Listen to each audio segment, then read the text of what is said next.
오늘은 어떤 강의를 통해서? 오늘은 그렇게 죽도록 했는데 라는 제목입니다. 왠지 가슴이 찡한데요? 제목만 들어도? 그렇게 죽도록 했는데 아마 이런 얘기도 우리 모두가 공감을 하실 겁니다. 어떤 의미인가요? 그런 생각을 좀 해봐야 될 필요가 있다. 우리가 너무나 열심히 살고 있어서 생기는 문제에 대해서는 아무도 얘기를 안 하고 자꾸 더 열심히 살라고만 하는 이게 과연 옳은 건가에 대한 생각을 한번 그래서 생각의 전환이 좀 필요한 시점이 아닌가 하는 그런 의미입니다. 네. 그냥 제목만 봐도 좀 슬퍼질 수도 있는데요. 우리가 왜 그렇게 죽도록 하고 있는지에 대한 질문은 잘 하지 않아요. 자기가 원하는 대로 되지 않을 때 내가 뭘 안 했나? 내가 뭘 빼먹었나? 내가 뭘 더 해야 되나? 이런 생각을 하기 쉽지만 내가 뭐가 없고 내가 부족하고 뭘 못 이뤘을 때 그걸 너무 많이 했나? 아니야. 이걸 내가 너무 노력해서 그런가? 이건 좀 말이 안 되죠. 네. 노력했는데 왜 안 될까? 저는 우리 사회 전체로 본다면 한국인 전체로 보면 너무 노력을 많이 하고 있는 게 문제가 아닐까에 대한 얘기를 좀 해보려고 합니다. 그러기 위해서는 약간 객관적인 데이터를 볼 필요가 있을 것 같아요. 예를 들어서 이런 자료들을 보면요. 이제 우리나라가 보통 보면 경제적으로 이제 수출 7위다. 무역 규모가 9위고요. 그다음에 무역 ICT라 그래서 이제 컴퓨터 관련된 전자정보 관련된 걸로는 흑자 규모가 세계 1위입니다. 그러니까 100몇십 개 주요 나라들이 있다 그래도 우리나라가 10위, 9위 정도 된다는 얘기는 굉장히 풍요로운 나라 중에 하나입니다. 전체적으로 보면 이제 어려운 사람이 없다는 얘기가 아니라 GDP는 11위 정도 하고요. 1인당 GDP 29위 정도 됩니다. 그래서 1인당 소득이 보통 28,000달러 정도 됩니다. 적은 돈이 아닙니다. 저 돈이 뭐 모든 사람한테 다 똑같이 28,000달러씩 들어가고 있지는 않지만 평균적으로 보면 많은 국민들한테 상당히 그래도 경제적인 규모의 소득이 있다라는 거를 분명히 얘기해주고 있는 겁니다. 반대로 똑같은 나라에서 희한한 자료가 존재합니다. 출산율이 35위, OECD 국가 중에 꼴찌입니다. 이게 전 세계에 160몇 개국 조사할 수 있는 나라들로 치면은 끝에서 세 번째, 네 번째 이렇습니다. 그 정도예요? 예, 애 거의 안 낳습니다. 빨리 나을게요. 네? 갑자기 찔려서 빨리 나을게요. 최선을 다해 주시죠. 삶의 질은 뭐 OECD 국가 중에서 굉장히 낮죠. 그다음에 사회적 갈등 지수는 상당히 높아요. 안 좋은 거잖아요. 그렇죠. 예. 안 좋은 건 다 높아요. 뭐 예를 들어 자살률 1위가 신절도 1위. 신절도가 1위. 친절도도 OECD 국가 중에서는 하위권입니다. 우리나라는 우리나라 사람들이 굉장히 친절하다고 생각할지 모르지만 실제로 그렇게 느끼진 않는 모양이에요. 그래서 이제 얘기가 나오는 게 이제 헬조선이다, 불반도다, 뭐 7포 세대다 이런 얘기들을 우리나라에서 너무나 많이 하고 있는데 어떻게 이 두 개가 같이 있을까? 라는 생각을 한번 해봐야 될 것 같아요. 이 왼쪽의 거를 만든 사람은 따로 있고 이 오른쪽 거를 만든 사람은 따로 있느냐는 거예요. 그게 아니라는 거예요. 대한민국에서 이 두 개를 다 만들어내고 있다는 얘기는요. 대한민국의 같은 특성인 이 두 개를 다 만들 수 있지 않느냐라는 생각을 해봐야 됩니다. 죽도록 해서 이걸 만들어서요. 죽도록 하고 있기 때문에 이걸 만들고 있는 걸 수도 있어요. 한국 사람들이 왜 이렇게 죽도록 열심히 사느냐? 첫 번째 이유는 제가 생각하는 건 가족 확장성이에요. 가족 확장성을 설명을 하자면 그건 뭔가 하면 가족을 사회 중심으로 인식하고요. 그 다음에 사회적 시스템을 이해할 때 가족의 속성으로 이해를 하려고 그래요. 그러니까 예를 들어서 회사라든지 정부라든지 아니면 사회적 시스템을 다 가족 체계처럼 이해하려고 그런다라는 거예요. 그러니까 우리가 흔히 옛날에 그런 얘기 했잖아요. 우리가 한창 경제 발전을 이루고 그럴 때 회사의 사장님은 이제 아버지 같은 존재. 맞아. 어떻게 보면은 국가의 대통령은 아버지 같은 존재. 뭐 국부라는 얘기도 하고 옛날에 좀 그랬었죠. 그런 것 같은 사회적 시스템 전체를 가족 구조의 형태로 이해하려는 성향성이 있을 수 있다는 거예요. 많은 사람들은 한국이라는 사회가 굉장히 가족성이 강하다. 가족끼리의 끈끈한 사랑이 있고 어쩌고저쩌고 이런 얘기를 많이 해요. 그래서 우리 사회가 일으키는 많은 문제들이나 많은 좋은 점을 이런 가족 간의 사랑이 끈끈하고 가족성이 강하다는 걸로 이해하기도 합니다. 근데 실제로 심리학에서 얘기를 할 때요. 가족성이라는 개념이 있습니다. 그거는 한국을 대상으로 하기 전에 이미 저 남미의 국가들을 대상으로 만들어 놓은 개념이 있어요. 남미의 많은 국가들을 연구한 걸 보면 그쪽의 가족성이 우리나라보다 셈은 셌지 약하지 않습니다. 그래서 북미나 유럽의 심리학자들이 야, 남미 사람들을 보고 쟤네 왜 저러냐? 이해가 안 되는 거예요. 그러니까 걔네들이야말로 진짜 날마다 모여서 밥 먹고요. 출세할 일이 있어도 출세 안 하고 가족 옆에 있는 사람들도 되게 많고요. 실제로 그 사람들이 만든 척도가 이름이 영어로 페밀리즘, 한국어로 하면 가족주의입니다. 가족주의를 보면요, 프랑스 같은 서구의 나라들보다 칠레 같은 남미의 나라가 더 강하고요. 한국과 칠레는 큰 차이는 없지만 그래도 칠레가 약간 높은 경향을. 그러면 우리나라가 단지 가족성이 강한 게 특징이냐? 그건 아니냐는 거예요. 이걸 뭘 보면 알 수 있나 하면 식당 같은 데 가면요, 우리나라에서 아무렇지도 않게 주인 아주머니한테 고모, 이모. 이모. 어머니. 심지어 어머니, 이모, 소주 한 병만. 뭐 이해가 안 될 수도 있어요. 다 외국 사람들이 보면. 그렇죠? 그렇겠네요. 저희 맞아요. 남편도 이런 생각은 못했어요. 니네 엄마요? 한번 저희 남편 진짜 그랬어. 우리 엄마요. 외국. 이제 교포인데 이제. 그래가지고. 그건 사실 이게 말이 되는 게 저희는 아무렇지도 않게 그 얘기를 하지만 제 제자 중에 칠레에서 온 제자가 있어요. 그 제자한테 이 얘기를 했더니 제자가 뭐 간혹 뭐 고모 이모처럼 약간 친척에 해당하는 용어를 뭐 쓰는 경우도 있지만 엄마라는 용어는 절대 자기 친엄마 외에는 안 쓴대요. 우리는 친구 어머니한테도 어머니 뭐 이러잖아요. 걔는 그런 거 안 쓴대요. 왜냐? 그러면은 자기 친엄마가 섭섭해할 거라는 거예요. 세상에. 가족성이 강하다는 얘기 뭔가 하면 가족이 배타적이라는 얘기예요. 그러니까 어떻게 보면 진정한 가족성 그 자체로 보면 남미의 가족성이 맞아요. 근데 우리나라는 아무나 보면은 고모, 이모, 그러니까 특히 여성분들끼리 친구끼리 이렇게 해가지고 친한 친구면은 아이한테 이모라고 부르라고. 맞아요. 이모야, 이모. 네. 그러면 어떤 애가 이렇게 어린애가 아무것도 모르니까 내 이모 아닌데 이러면은 또 굉장히 섭섭하고 또 그 아이의 엄마는 미안하다는 듯이 아 얘가 왜 이래 오늘따라 왜 엄마 말을 안 듣고 이모라니까 막 이러고 집에 가서 벌 쓰고 이모 따라해 뭐 이런 거 하고 뭐 아니 왜 이모예요? 이모 아니잖아요. 그런데도 너무나도 쉽게 그런 용어를 범용해서 쓸 수 있다라는 거예요. 그만큼 우리나라의 가족성이라는 거는 단지 가족한테 한정되는 개념이 아니에요. 그러면 이걸 어떻게 볼 수 있냐? 가족 확장성의 개념으로 보면요. 사회적 시스템이 나한테 가족 같아야 된다. 예를 들어서 나를 친밀하게 알아줘야 된다. 나한테 잘해줘야 된다. 나를 해를 끼치면 안 된다. 내가 필요할 때 도움을 줘야 된다. 이런 걸로 가족 확장성이라는 개념을 만들어서 물어보면 우리나라만 월등하게 높습니다. 칠레하고 프랑스는 비슷해져요, 갑자기. 왜 그러냐? 칠레하고 다르게 가장 근본적인 역사적인 원인은 아마 유교적인 사상 때문에 그래요. 유교의 기본적인 개념이 사회 전체를 일종의 가족의 시스템으로 이해하도록 만드는 약간 그런 경향성이 있습니다. 그래서 가장 대표적인 게 뭐냐? 군사부일체. 김상중 씨는 옛날에 두사부일체라는 드라마에 네. 그때 두목 역할을 하셨죠. 그랬었었죠. 예. 네. 그때 이제 부모와 스승과 그때 아마 부모과 부모과 스승과 어머니는 하나다. 하나다. 우리가 흔히 이건 하나다 이렇게 해석을 하는데 이건 잘못된 해석이에요. 왜냐하면 아이가 태어날 때 스승의 개념을 알겠어요? 임금의 개념을 알겠어요? 아이들이 제일 먼저 깨달는 것 중에 하나가 뭐예요? 엄마와 아빠의 개념이에요. 그래서 군사부일체라는 건 임금과 스승과 아비가 하나다라는 개념이 아니라 임금과 스승을 아비처럼 대하란 얘기가 되는 거예요. 실질적으로 받아들이는 사람 입장에서.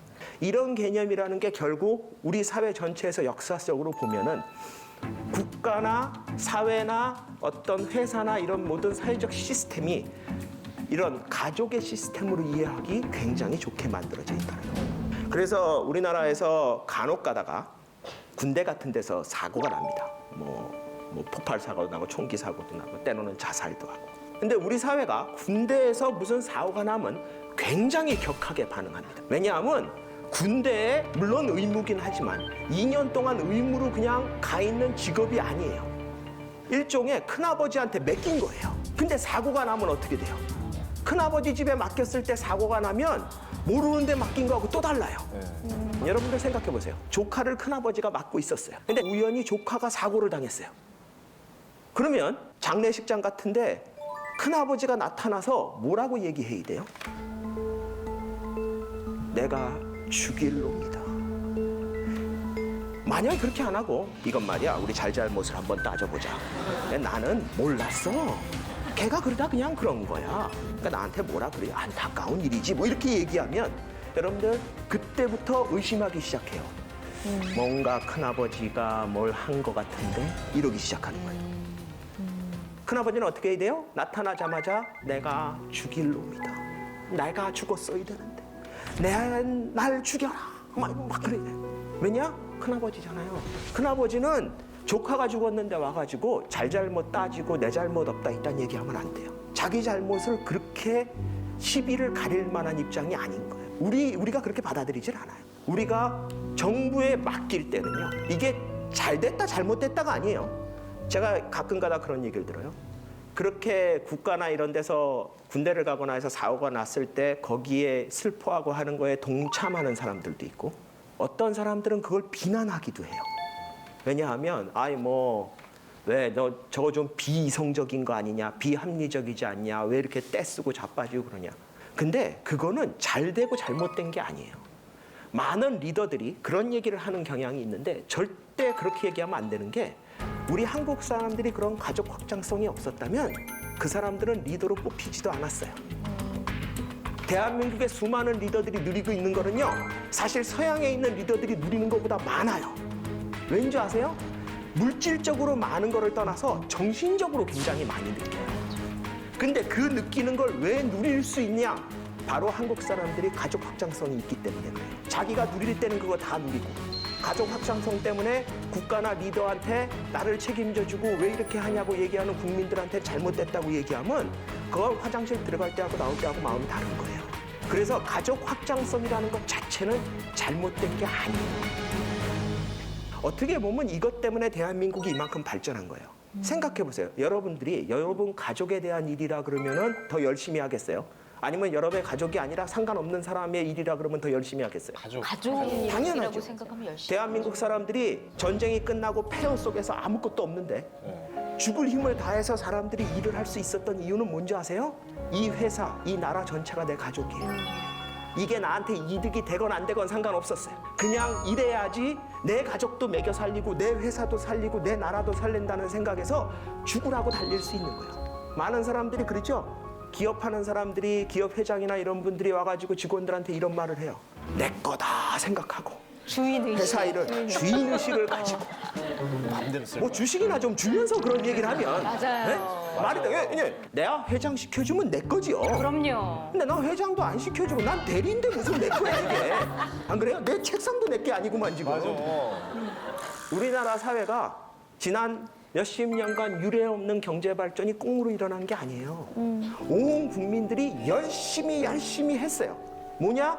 자기 자식 일하듯이, 자기 가족 일하듯이 이게 나한테 이득이 되는지 안 되는지 생각도 안 하고 그냥 죽으라고 할 수 있었던 가장 첫 번째 이유, 가족 확장성이에요. 그런데 지금 현재 우리 사회가 왜 이렇게 힘들어지느냐? 더 이상 가족 확장성으로 관리하기에는 대한민국의 시스템이나 규모가 너무 커져버린 걸 수도 있어요. 옛날에 아마 우리나라가 지금 여러분들이 알고 수많은 대기업들이 처음 시작할 때는 직원 10명, 기껏해야 200명, 뭐 1000명 이러고 시작했을 거예요. 그러면 회장이 직원들 이름 다 기억하고 서로 회식할 때 식당 하나 다 빌려가지고 거기서 회식하고 이러고 가능했어요. 지금 그 대기업들이요, 직원만 몇십만 명짜리가 된 거예요. 가족 확장성? 이미 그거는 얘기가 안 되는 시스템으로 가고 있는 거예요. 이 가족 확장성만큼 한국 사람들을 죽으라고 달리게 만드는 또 하나가 뭐냐? 이거예요. 심정중심주의. 심정중심주의는 뭔가 하면요, 마음의 상태에 대해서 굉장히 신경을 많이 쓰는 거예요. 제가 젊었을 때 유학을 가서 한 7년쯤 살다가 한국에 돌아왔어요. 네. 저는 유학 가기 전에는 참 술자리를 좋아했어요. 술도 많이 마시고 잘 놀던 사람이었는데 갔다 와서 이제 소위 얘기해서 직장인이 돼가지고 술을 마시니까 유학 가기 전에는 친구들이랑 마시니까 한없이 술자리가 좋았는데 이건 갔다 오니까 이제 친구랑 마시는 시간보다 직장에서 마시는 시간이 더 많아요. 그러면 교수님들이랑 다른 사람들이랑 마시다 보면 아 이분들이 취하면은 그래요. 내 마음 알지 그래요. 내가 아무 얘기 안 하셨는데 지금까지 마음에 대해서는 막 이래요. 아 근데 거기서 내가 처음에는 아, 잘 모르겠는데요. 뭐 이런 입들이 굉장히 섭섭해요. 많이 서운해. 근데 결례죠. 자꾸 그런 얘기를 해요. 그것도 한 번 하는 것도 아니고 이게 뭐 술 취하면 왜 이렇게 돌아가잖아요, 자꾸. 계속. 근데 뭘 얘기한 거지? 도대체 뭘 알아야 된다는 거야, 계속. 근데 우리나라가 굉장히 강한 것 중에 하나가 이 마음을 공유해야 되고 마음을 알아야 된다는 게 굉장히 강한 사회예요. 그러네. 근데 어느 사회나 마음이 중요시되는 거는 마찬가지. 이 세상에 마음은 중요하지 않다고 던지는 나라는 없어요. 근데 특이한 게 뭔가 하면 우리나라는 마음과 행동이 분리될 수 있다고 믿어요. 그게 미치는 거예요.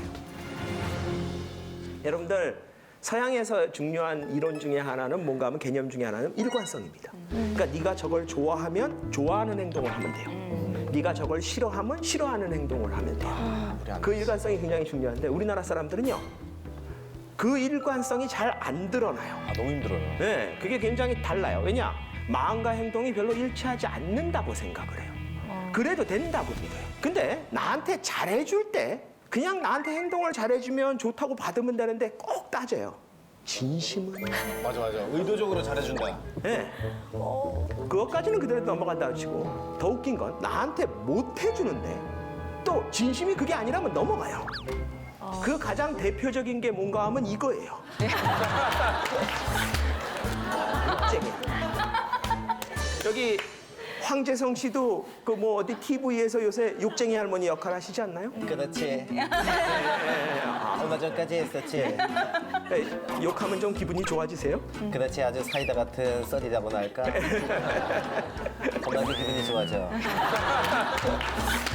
전 세계에 아무 이유 없이 손님한테 쌍욕하는 가게 주인이 별로 없어요. 별로 없어요. 안 그래요? 맞아요. 근데 우리나라에서는 저 욕쟁이 할머니 가게가 미디어에 나가고 나면 갑자기 인기집이 돼요. 그럼요. 사람들 막 찾아가고 네. 왜 가요? 욕 먹으려고. 이제 예를 들어서 등산 같은 거 간다고 칩시다. 그럼 등산 갔다가 이제 등산을 다 끝나고 내려왔어요. 이제 모르는 동네에 왔어요. 근데 등산 끝냈으니까 목도 마르고 배도 고프잖아요. 어디 갈까? 식당은 어딜 갈까? 그러다가 주변에 있는 아무 식당이나 문을 열고 들어가요. 네. 들어가서 이제 서가지고 메뉴는 뭐가 있나, 어디 앉을 자리가 있나 이러고 보고 있는데 갑자기 주인 할머니 같은 사람이 야 이 XX 새끼야 앉아서 처먹어 이러면 여러분들 그 소리 처음에 들으면 기분이 어떻겠어요? 모르는 사람이 나한테 욕한 거야? 뭐야? 도대체 왜 욕하는 건데? 그런데 옆에 있는 사람이 조용히 여기요. 여기 욕쟁이 할머니 식당이에요. 그리고 알려주잖아요? 그러면 갑자기 씩 웃으면서 앉아서 퍼먹어요. 그 할머니는 왜 욕해도 맞아. 돼요? 그 할머니는 국가에서 라이선스라도 받았어요? 네? 근데 많은 사람들이 아 욕하는 거 기분 나쁘지 않냐? 그러면 이런 식으로 얘기해요. 아이 알고 오면 괜찮아요. 자, 정감 있죠. 뭘 알고 오면 괜찮은 걸까요? 진심은 사실 모르잖아요. 할머니도 사람인데 마음에 안 드는 손님한테 진심을 담아서 찰지게 욕할지 알게 뭐예요. 그럴 수 있잖아요. 할머니도 사람인데 기분 나쁜 날 있고 기분 나쁜 손님 있잖아요. 네, 바이오리듬 그러면 찰지게 욕할 수 있어요. 네. 진심을 담아서. 근데 우리나라 사람들은 그냥 그게 아니려니 생각하면 또 넘어가요. 그러니까 사실은 마음은 볼 수 없는 거기 때문에 행동만 가지고 판단을 해야지 돼요. 근데 우리나라 사회는 행동을 별로 중요시 안 하고 자꾸 마음을 보자고 덤비는 거예요. 이게 어떻게 보면 진심이 통하고 진심을 아는 사회면은 좋은 거 아니냐? 이게 과거엔 좋았어요. 그 얘기 뭔가 하면 옛날에처럼 자기가 태어난 동네에서 그냥 죽을 때까지 거기서 살면서 그 동네에 사는 절반이 자기의 육촌이고 팔촌이고 칠촌이고 전부 다 친척이고 태어날 때부터 죽을 때까지 보기 때문에 그냥 저 사람 웬만하면 마음 다 알아요. 저 사람이 욕하고 산으로 올라가 버려도 제 진심이 뭔지 다 알아. 그런 사회에서는 진심을 따져도 돼요. 근데 여러분들이 오늘 하루 종일 같이 보내시는 옆에 있는 사람을 아신 지 얼마나 되셨어요? 그 사람이 여러분 진심을 얘기 안 해도 알아요? 많이 뵀죠. 여러분들이 행동을 반대로 해도 그 사람은 다 이해해주고 알아줘요? 이제 그런 사회가 아니에요. 이런 사회에서 그래도 진심을 자꾸 느끼고 싶어지면 무슨 일이 벌어지냐? 오버하기 시작해요. 굉장히 단시간에 빠르게 강력하게 진심을 전달해야 돼요. 그러니까 원래 하던 대로만 하면 안 돼요. 항상 그것보다 조금 더 해야 돼요.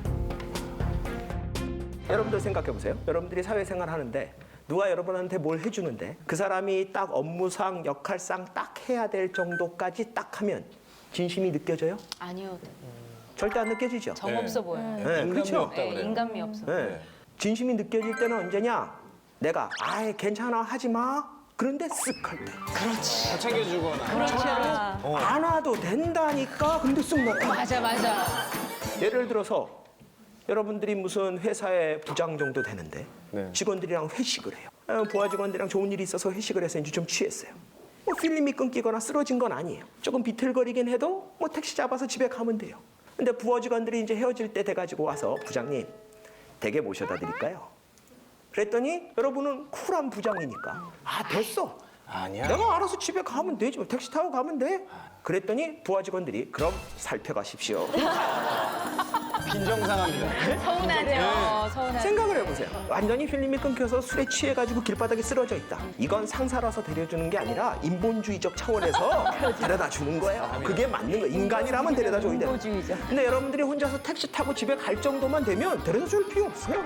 그럴 때 꼭 튀어나오는 인간이 있어요. 제가 모셔다 드리겠습니다. 이러고 나오는 친구가 있어요. 있어 한 명씩. 기회주의자. 기회주의자.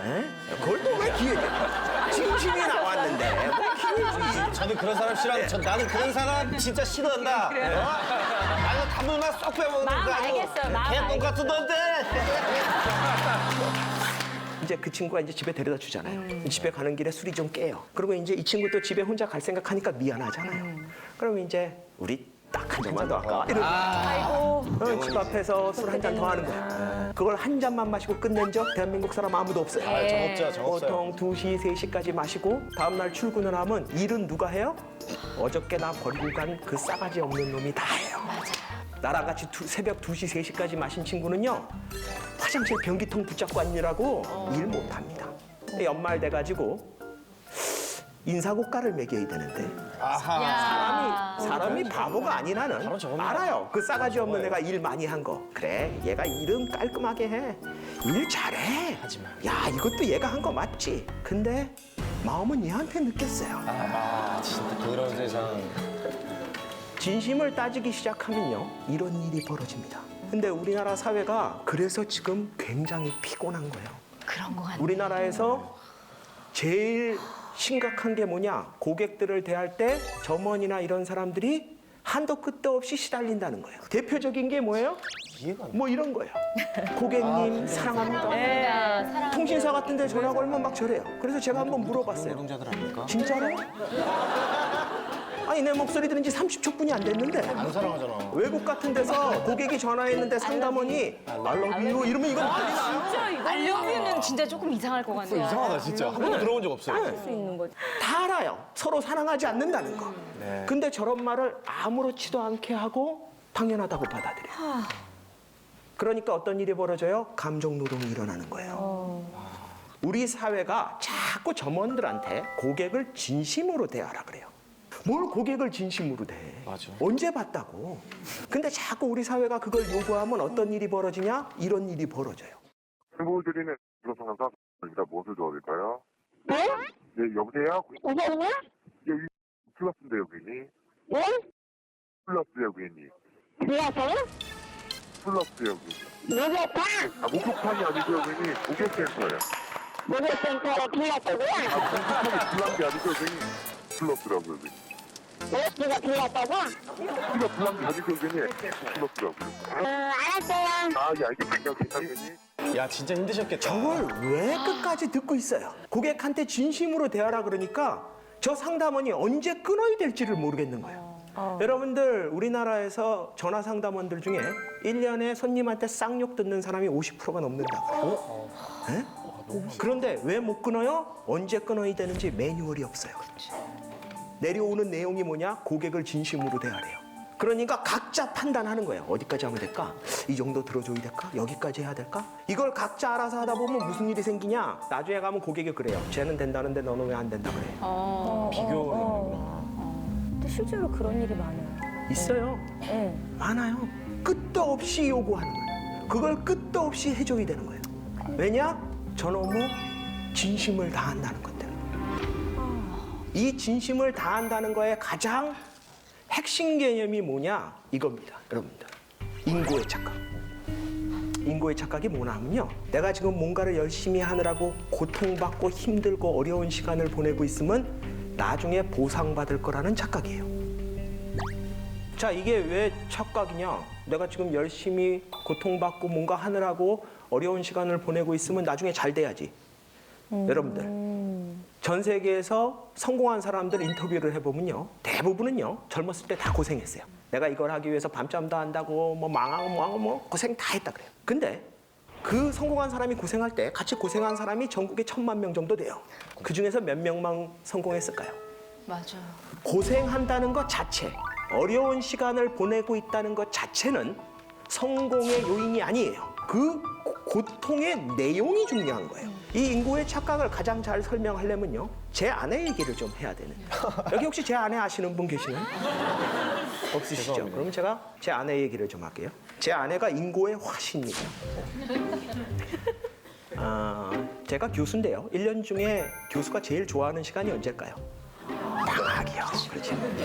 힘든 1학기가 끝날 때가 언젠가 하면 6월 말 정도 됩니다. 6월 말에 이제 끝나고 그 다음에 이제 성적 처리에 행정 처리까지 하면은 7월 초. 7월 초가 되면 학교도 가기 싫어요. 아무것도 하기 싫어요. 집에서 놀아야 돼요. 그래서 제가 제 아내를 꼬십니다. 놀자. 놀자. 그런데 불행하게도 그때가 고등학교 다니는 제 두 아들의 기말고사 기간이었어요. 그러면 이제 아침에 애들이 시험을 보러 가요. 그러면 제가 아내를 꼬십니다. 영화 보러 가자. 요 앞에 맛있는 브런치집 생겼다 그러던데 브런치 먹으러 가자. 거짓말 아닙니까? 믿어요. 내가 보기는 이래도 굉장히 자상한 남자입니다. 신뢰합니다. 알겠습니다. 그러면 제 아내가 안 간대요. 그래서 제가 왜 안 가? 그러면 제 아내가 그래요. 애들 시험 보러 갔잖아. 그래서 제가 그래요. 당신이 시험 보는 애들이 학교 가서 시험 보는 거랑 당신이 집에서 뭐 하는 거랑 무슨 상관인데? 저 철딱선이야. 화를 내셨어요. 속이 답답해. 그 얘기를 제 아내가 해요. 그럼 제 아내가 이렇게 얘기해요. 엄마가 그 아빠라는 사람이 철딱선이요. 정신을 좀 차려. 애들 시험 보고 오면 또 내일 시험 볼 거 공부해야 되는데 밤새고 공부할 건데 아빠 엄마 지네 둘이서 영화 보러 다니고 맛있는 거 먹으러 다닌 거 알면은 애들이 공부할 맛이 나겠어? 학습 분위기를 만들어줘야 될 거 아니야. 그래요. 저기도 좋은 것 같아요. 심리학자 입장에서 학습 분위기가 중요하다는 거를 거부할 방법은 없어요. 진짜 이게 중요하네요. 불문율인가요? 그래서 제가 일리가 있다. 말 된다. 단순하다, 남. 그러니까 몰래 놀자 그래요. 그러니까 현명하시네요. 빨리 나가서 지혜로우시다. 애들 돌아오기 전에 빨리 놀고 돌아와서 안 논 척하고 앉아 있으면 됩니다. 나 그거 잘한다. 역시. 근데 제 아내가 그래도 안 나간대요. 그래서 제가 왜 안 나가? 그러면 제 아내가 그래요. 왠지 그러면 안 될 것 같대요. 애들이 학교에서 돌아올 시간쯤 되면요. 초긴장을 하고 있다가 현관에서 번호키 누르는 소리가 납니다. 그러면 재빨리 현관으로 달려가요. 그래서 애가 문을 열고 들어오자마자 물어봐요. 시험은 어땠어? 잘 봤어. 그러면요. 제 아들은요. 12년 동안 대답이 거의 한결같아요. 죄송합니다. 죄송합니다. 아 귀여워. 재밌다. 그런데 정말 생각을 해보세요. 이건 제 아들들이 공부를 못해서가 아니에요. 이 세상에 부모의 기대에 만족시키는 성적을 받아오는 아이는요. 대한민국에서 몇 명 되지 않아요. 맞아요. 10등을 해오면 왜 5등을 못하니? 5등을 해오면 왜 2등을 못하니? 2등을 해오면 1등을 일부러 안 하니? 뭐 이런 거예요. 그래서 열받아서 1등을 해왔더니 뭐라 그래요? 이 한 문제는 왜 틀렸니? 그래가지고 진짜 열심히 공부해서 완벽하게 공부를 해가지고 올백을 받아갖고 왔어요. 그걸 갖다 드리니까 부모님이 그래 이렇게 잘하는 걸 진작에 지난번에는 왜 틀렸니 이러는 거예요. 되잖아. 이렇게. 이거는 부모가 잘못된 게 아니라 자녀가 좀 더 잘했으면 하는 사랑하는 마음에서 어쩔 수 없이 나오는 거예요. 그러니까 내 아들들은 부모가 얼마나 기대하는지를 아니까 항상 죄송합니다. 새로 들어가는 거예요. 현명하네. 응? 그러면 제 아내는 이제 어이구야 이것도 시험 망쳤나 보다 어떡하냐 막 이러는 거예요. 그리고 막 괴로워하고 있으면 제가 옆에서 얘기를 해요. 제 아내한테. 봐봐. 당신이 집에서 뭘 하고 있건 간에 애들은 뒷골이야. 너무 맞는 얘기라. 가만히 있어주면 좋을 텐데 꼭 저런 말씀을 하시죠. 아니에요. 이거 중요한 얘기예요. 네? 심리학이 잘못된. 그 어머니 여기 계세요. 지금. 네, 당신이 집에서 뭘 하건 간에 아이는 자기 실력과 자기 운으로 시험을 볼 거야. 당신 말대로 애가 내일도 시험 공부를 내일 시험 공부도 해야 된다면 나랑 나가서 기분 전환하고 맛있는 거 먹고 즐거운 기분으로 돌아와서 애가 오늘 시험을 어떻게 보건 상관없이 내일 시험을 위해서 즐거운 마음으로 맛있는 거 해주고 격려하고 도와주고 그게 실제로 애들한테 좋은 거야. 제 말 맞아요, 틀려요? 맞아요. 저는 그 맞는 말을 했다는 이유로 집에서 쫓겨나야지 돼요. 눈치 없는 걸로. 예. 네, 딱 김효진 씨 같은 우리나라의 엄마들이 남편들이 그런 얘기하면 이제 이렇게 되죠. 당신이 그러니까 애가 시험을 못 가. 나가! 그렇죠. 예. 여러분들 실제로 제 아내가 인고의 시간을 보냈다 그래서 그게 보상을 받고 그게 의미가 있다는 얘기는 뭔가 하면 제 아들들이요 실력이 비슷한 친구보다 시험을 잘 볼 거예요. 왜냐? 걔네 엄마 놀았고 제 아내는 안 놀았으니까요. 이게 말이 됩니까? 애들이 시험 보고 있는 시간에 그 부모가 어디서 뭘 하고 있었냐 가지고서 애들 시험이 영향을 받는다면 여러분들 그거 받아들이실래요? 아니요. 근데 우리나라 사람들은요 그거라도 해야 돼요. 그거라도 해야 돼요. 만약 부모가 애랑 같이 밤을 새준다. 그래서 공부하는 애가 졸린 거를 깨워준다. 또는 애가 약한 과목을 부모가 미리 공부해서 애를 가르쳐준다. 만약 이런 식의 노력이라면 보상받을 수 있어요. 보상받을 확률이 있다는 얘기예요. 하지만 애가 시험 보고 있는 시간에 집에서 괴로워하고 있었다는 건 아무런 의미가 없어요. 그러네. 그렇죠. 이게 근데 어떻게 보면 굉장히 당연한 얘기 같지만 대한민국의 많은 부모들이 이루고 살아요.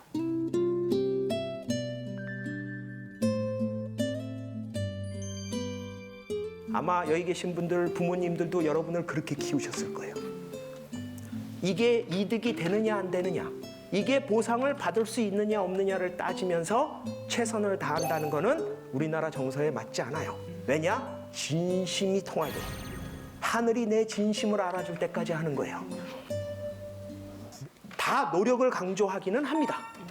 노력을 강조하지 않는 사회는 없어요. 왜냐하면 능력을 강조하면요.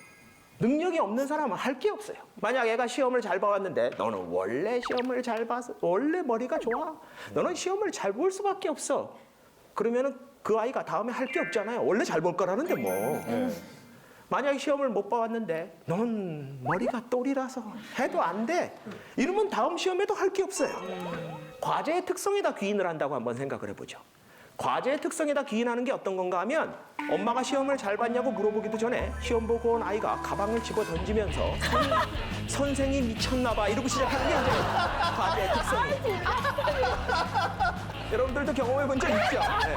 부모가 물어보기도 전에 이미 자기가 난리를 쳐요. 그렇죠. 있습니다. 말이죠. 있습니다. 예. 소리 많이 들어본 사람들은 그거 알아요. 선생이 미쳤나 봐 뭐면서 가르쳐주지 않은 데서 냈어. 그게 네, 뭐가 시험범위 잘못 중요한데 가르쳐줬다. 이것도 별로 할 게 없어요. 운은 어때요? 여러분들 운에다 기인을 하면요. 운은 진짜 특이한 게 빠져나올 수가 없어요. 그래서 도박 중독이 생기는 거예요. 왜냐?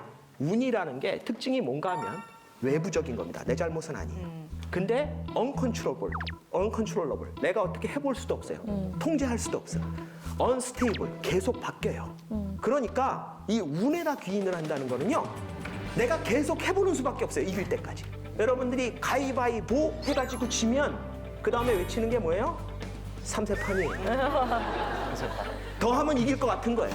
이게 되게 웃긴데 동물을 포함한 다른 동물을 포함한 인간도요 학습 능력이라는 게 있어요. 그건 뭔가 하면 내가 뭐를 했을 때 나쁜 일이 벌어지면 웬만하면 그거 다시 안 하려고 그래요. 맞아요.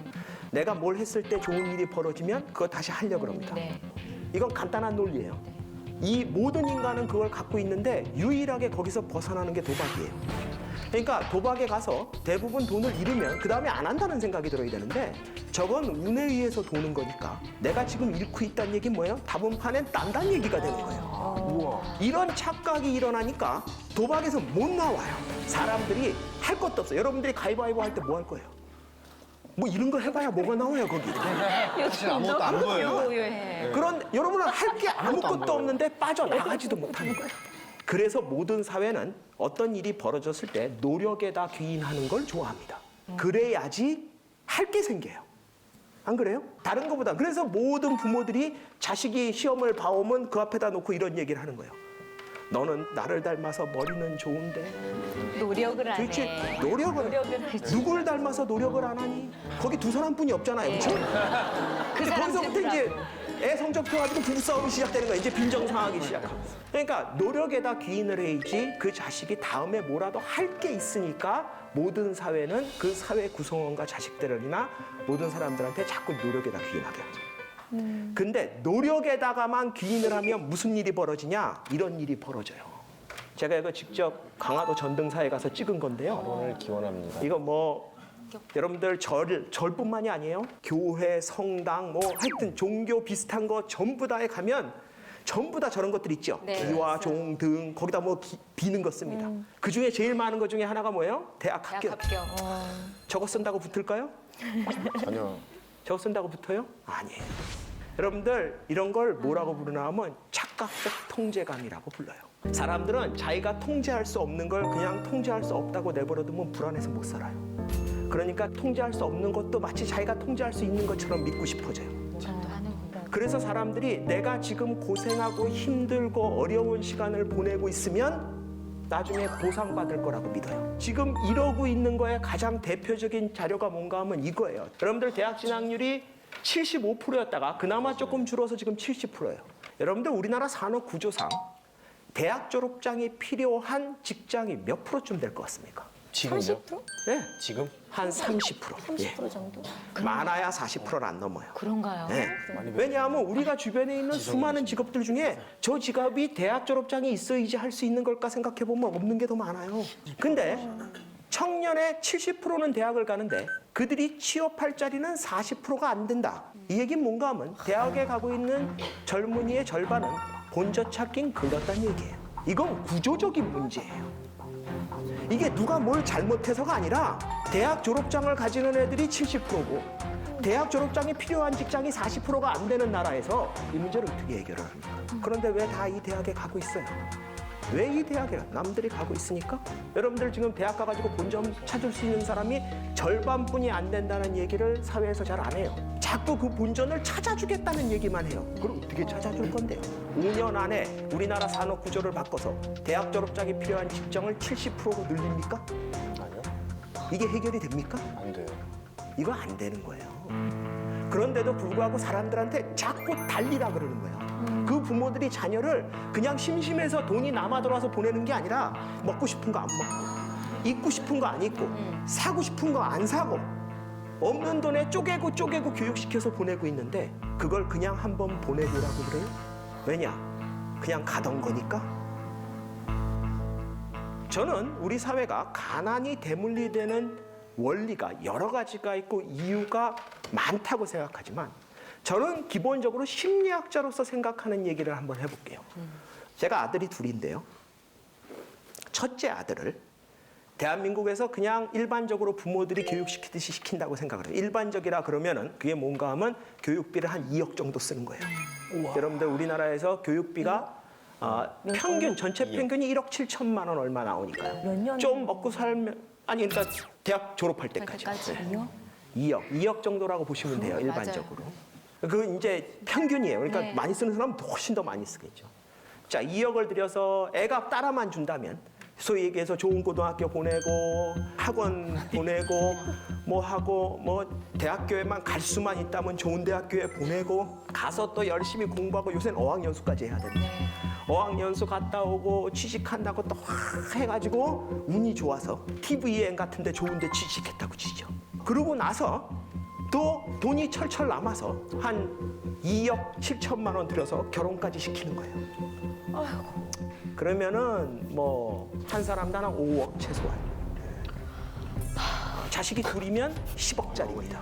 어떻게 키워? 근데 대한민국에서 그 돈을 드릴 수 있는 부모가 얼마나 되겠어요? 별로 없어요. 그러니까 무슨 짓을 하냐? 불러다가 이렇게 얘기하는 거예요. 진짜 고맙다. 보람 있다.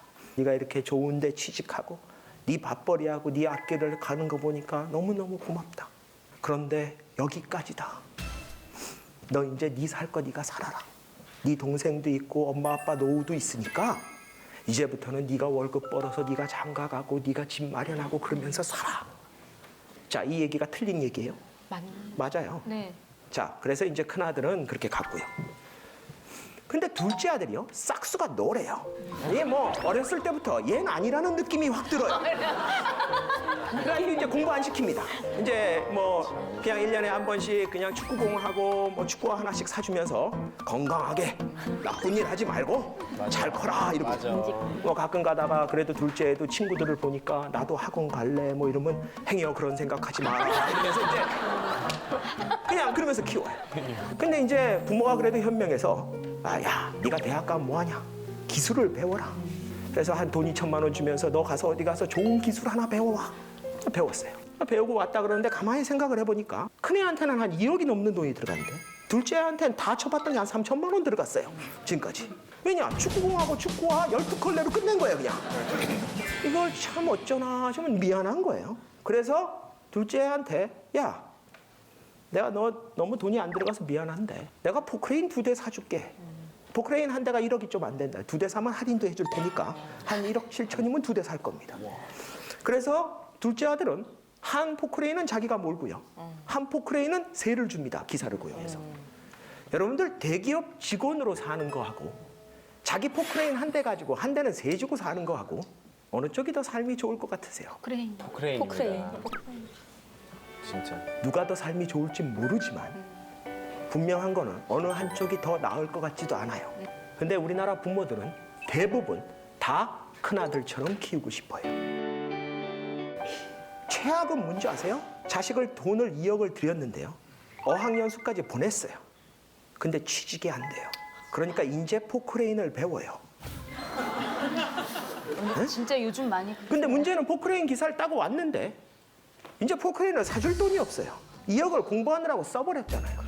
그러면 이 사람이 어디로 가냐? 그 아까 전에 그 친구의 새 놓는 포크레인의 기사로 갑니다. 대한민국이라는 사회가 뭘 열심히 안 해서 이 문제가 생기는 게 아니에요. 그 방향이에요. 내가 지금 고생을 하고 힘들고 있는 이거의 내용이 뭐냐는 거예요. 자식한테 돈을 들이지 말자는 얘기가 아니라 그게 과연 내 자식한테 가장 좋은 건가? 이걸 하면 내 자식한테 도움이 되는 걸까에 대한 고민을 하고 시작을 해야 된다는 거예요. 근데 그렇다 그러더라도 수많은 사람들을 비난할 수는 없어요, 한국 사람들. 왜냐? 아무도 그 사람들한테 뭘 해야 되는지 가르쳐주지 않았어요. 우리 사회는 열심히 하면 되는 것처럼 얘기했지 뭐든지 뭘 해야지 된다는 얘기는 안 가르쳐줬어요, 아무도. 그래서 결국 자기가 잘못 선택한 거에 대해서 본인이 개인적으로 책임질 수밖에 없는 현실이지만 그걸 스스로 혼자 다 책임지라 그러면 너무 억울해요. 한국 사람들은 죽으라고 열심히 산 죄뿐이 없어요. 내가 안 먹고 안 입고 많은 젊은이들 요새 대학 어떻게 갑니까? 중고등학교 때 놀 시간도 안 주고 하루에 8시간씩 학교에 있죠. 학원 가서 4시간 있죠. 집에 와서 숙제. 말도 안 되는 삶을 왜 살까요? 그 삶을 살면 누가 보상해 줍니까? 돈이 처벌 많아서요. 집에 몇백억 정도 있어가지고 자식한테 10억씩 교육비 쓰고 본전 찾기 글르면 그러면 20억 들여서 식당 차려주면 돼요. 그렇게 돈 많은 사람들은 잘못된 선택을 해도 타격이 적어요. 그런데 그 2억이 자기가 20년 동안 번 돈의 대부분인 사람이 그 돈을 쓸데없는 짓을 하고 나면요, 무슨 일이 벌어져요? 그 자식도 못 살고 그 부모도 못 살게 돼요. 그러면 그 부모가 자식한테 이렇게 얘기할 거예요. 내가 널 위해서 어떻게 했는데, 내가 널 위해서 어떻게 했는데. 처음에는 자식이 미안하다 그러겠죠. 언제까지요? 자식이 미안한 거 몰라요? 알아요. 근데 자기도 살아야죠. 그쵸. 그러니까 뭐라 그래요? 어느 순간 화냅니다.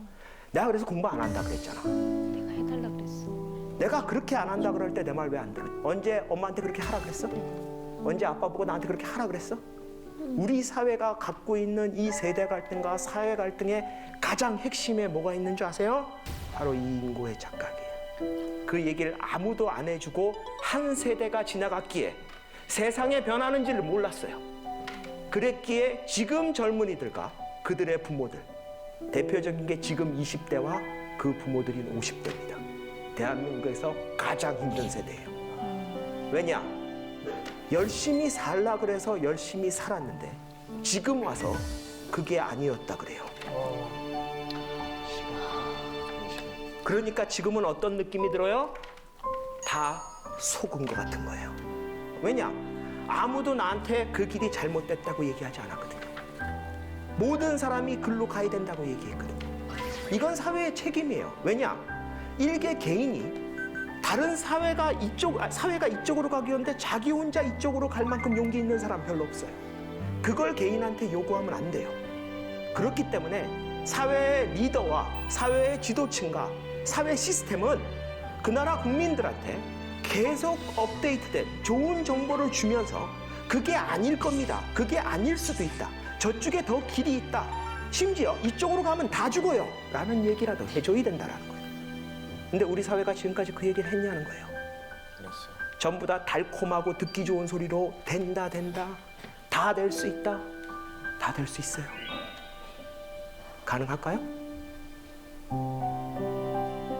괴로워지지 않고 지금 세대를 어떻게든 구제해 보려고 노력하는 건 좋지만 다음 세대만이라도 놓치지 않으려면 지금 우리가 뭘 해야 되냐? 속도가 아니라 방향이에요. 정말 중요한 이야기. 많은 사람들은 똑같은 방향으로 뛰면 1등, 2등, 3등, 4등이 나옵니다. 수많은 사람이요, 원으로 퍼져 나가버리면 1등, 2등이 없어져 버려요, 갑자기. 어디서 잴 건데요? 오히려 저는 너무 안타까운 게 좀 경제적 여유가 있고 이미 많은 지식을 배운 기득권층이라 그러죠. 많이 갖고 있는 세대들은 어떻게 보면 세상 구경을 벌써 했어요. 세상이 어떻게 변해가는지 알아요. 고급 정보를 얻기 때문에 그 자녀들을 공부를 시킬 사람은 공부를 시키지만 다양한 다른 것들을 하도록 계속 지금 나가고 있어요. 오히려 그런 정보의 어두운, 어떻게 보면 평범한 보통 사람들은 이 불구덩이에 앉아서 자기가 타고 있는지도 몰라요. 저는 대한민국이 더 이상 달콤한 말로 될 거라는 얘기를 하는 거 좋아하지 않아요. 그런 얘기 할 때가 아니에요. 저는 대한민국 사람들한테 거기가 아니다, 그 방향이 아니다, 글로 가면 다 죽는다는 얘기를 하는 사람이 필요하다고 생각해요. 또 하나, 놀 줄 알아야 돼요. 그건 뭔지 아세요? 만약에 아까 전에처럼 아이를 둘째 애처럼 그냥 공부에 재능이 없어요. 그러면 교육비 안 쓰고 1억 7천을 모아놓을 수 있어야 돼요. 그래야지 얘한테 필요한 게 뭔지 알 때 쓸 수 있습니다. 우리나라 사회는 노는 걸 두려워하니까 자기가 이걸 해야 되는지 안 해야 되는지 알기도 전에 이미 하고 있어요. 그리고 정작 알게 됐을 땐 이미 지치고 고갈돼 버렸어요. 뭐가 없어. 맞아요. 다 써버렸어. 네. 이 얘기는 뭔가 하면 우리 사회는요, 너무 인고의 착각에 빠져서 열심히 사는 거를 강조하다 보니까 마치 노는 거는 나쁜 거라고 믿어요. 아니요. 노는 거는 다음 도약을 위해서 축적하는 거예요. 그래야지 다음 도약을 할 에너지가 있어요. 문제는 아무것도 모르고 그냥 혼자 막 뛰어다녀요. 막 뛰어다녀. 방 안에서도 뛰어다니고 집 안에서도 뛰어다녀요. 정작 야 이제 띵뛰기 해야 돼 그랬더니 너무 힘들어서 좀 쉬어야 되겠네요. 마냥 웃으시죠. 진짜 와닿는다. 우리 사회가 지금 그 단계에 가고 있는 거 아닌지 한번 생각해 보시라고. 열심히 하되 뭘 하는지를 알아야 되고요. 뭘 하는지를 모를 때는 놀 줄을 알아야 됩니다. 그게 대한민국 사람들이 바로 질적 변화를 겪어야 되는 한국인의 특성을 고려한 변화를 생각해야 되는 방향이라고 저는 생각합니다. 그래서 이런 것처럼 우리 사회를 잘 보여주는 것 중에 하나가 뭔가 하면은 중산층의 기준이에요. 우리나라의 중산층의 기준이라 그러면 보통 두 채가 없는 30평 아파트에 뭐예요? 월 500만 원 이상의 급여가 있으면 되고요. 그다음에 2000cc 이상의 차량을 가지고 있고 그다음에 1억 이상의 예금이 있고요. 연 1회 이상 정도 해외여행을 간다. 이러면 이제 중산층이다. 이렇게 본다 그래요. 한동안 이런 꿈을 꾸고 대한민국이 달렸던 것도 많고 실제로 한동안 이런 꿈을 이룰 수 있다고 믿었던 것도 맞죠. 그런데 너무나 당연한 이런 중산층의 기준이 외국은 다르다 그러죠. 프랑스 같으면 어때요? 한 개 이상의 외국어를 해야지 된다. 뭔 헛소리예요? 뭔 헛소리예요? 그렇죠? 지금 외국어가 왜 나와? 중산층하고 무슨 상관이에요? 직접 즐기는 스포츠가 있어야 된다. 한 개 이상의 악기를 다룰 줄 알아야 된다. 남들하고 다른 맛을 낼 수 있는 색다른 요리법을 알아야지 된다라든지 아니면 사회적 분노에 공감해야지 된다. 또 뭐예요? 약자를 돕는 봉사활동을 해야지 된다. 다르구나. 프랑스가 특이한 나라가 아니에요. 영국하고 미국을 보면 더 황당해요. 영국은 페어플레이를 해라. 이게 뭔 소리예요? 뭐 이상한 저게 왜 중산층하고 도대체 무슨 상관인가 싶어요. 저건 온 인류가 해야 될 것 같은데 저게 왜 중산층의 기준일까? 자신의 주장과 신념을 확실히 갖고 있어야 된다. 또는 독선적인 행동을 하지 말아야 된다. 약자를 보호하고 강자한테 강해야 된다. 뭐 불의와 불법 뭐 이런 것들을 대응할 수 있어야 된다. 미국은 어때요? 자기의 주장이 떳떳해야 되고 사회적 약자를 돕고 부정, 불법에 저항하고 이렇게 비평하는 그런 잡지를 정기 구독을 한다라든지. 자, 왜 이런 차이가 날까요? 왜 대한민국은 아파트, 자동차 크기, 예금 이런 걸로 중산층의 기준을 만들고 있는지. 우리가 어떻게 보면 지금 대한민국이 과도기라고 그러고요. 우리 삶이 변화해야 되는 그런 시점에 있어요. 저는 우리 사회를 사춘기라고 얘기를 하는데요. 그 사춘기라는 게 결국 질적 변화를 일으키는 거거든요. 양적 변화가 아닙니다. 양적 변화는 태어나는 순간부터 일어나요. 날마다 키가 크고요. 날마다 몸무게가 크고요. 날마다 무슨 일이 일어나는데 질적 변화가 일어난다는 건 뭔가 하면 그때부터 점점점 커지는 게 아니라 새로운 게 생기는 거예요. 예를 들어서 몸에 없던데 털이 나기 시작한다. 이건 있던 게 길어지는 게 아니에요. 머리털하고 달라요.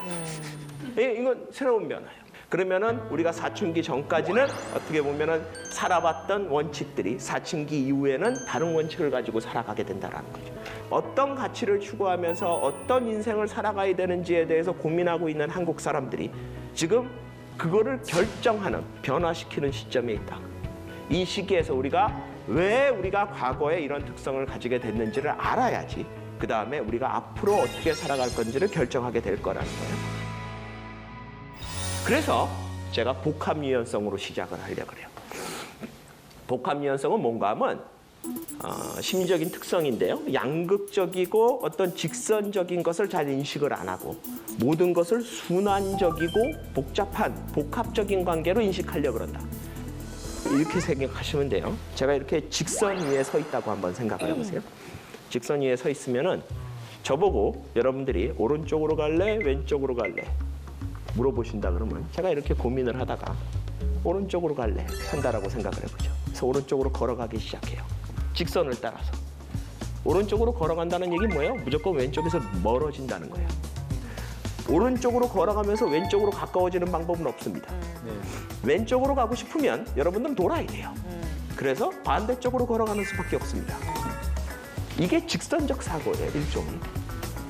그런데 여러분들이 원 위에 서 있다고 한번 생각을 해보세요. 원 위에 서 있어요. 그래서 여러분들이 저한테 물어봐요. 오른쪽으로 갈래? 왼쪽으로 갈래? 그럼 제가 이렇게 보다가 오른쪽으로 갈래요. 그래서 오른쪽을 원을 따라서 걷기 시작했어요.